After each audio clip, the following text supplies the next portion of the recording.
The second thing that bothers me is the UFO story. If you talk to people who, have actual knowledge of it that they gathered themselves, there are parts of that story that I do not understand at all that are really, really, really dark. It's so dark that I, haven't told my wife about it. I mean, I haven't verified any of this, but there's some stuff there that's just like, man, I'm not even sure what that means.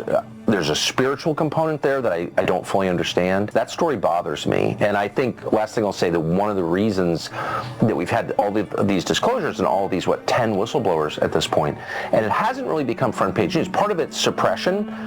Parts of the government don't want you to know about it, but part of it is the public can't deal with it. It's too far out. The implications are too profound. And so recently that has been going viral all over social media when you were specifically talking about UFOs, and you were specifically talking about something that is hard to kind of really understand here. I was wondering, what's your kind of take on all of this? Because I see this as a spiritual war. Do you see this as a spiritual war? What are your kind of core belief systems when it comes to addressing the larger evils of the system? Well, it's my personal belief, based on a fair amount of evidence, that they're not aliens.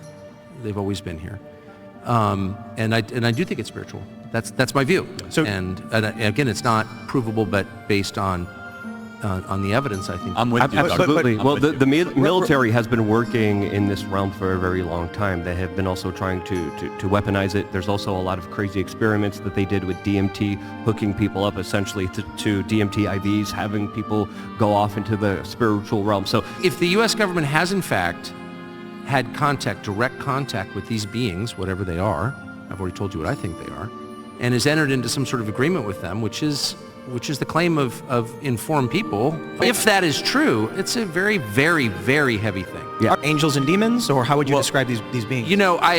These are, again, I'm getting into the realm of conjecture, so I just want to say that flat out. Entity? But one thing I know for a dead certain fact, having seen it, is that there is good and evil, that we are being acted upon at all times. And I think every person can feel that in himself. I mean, there are moments when you are moved to do things that are much better than you actually are, and that are also more evil and destructive than you actually are. You are subject to forces from outside yourself.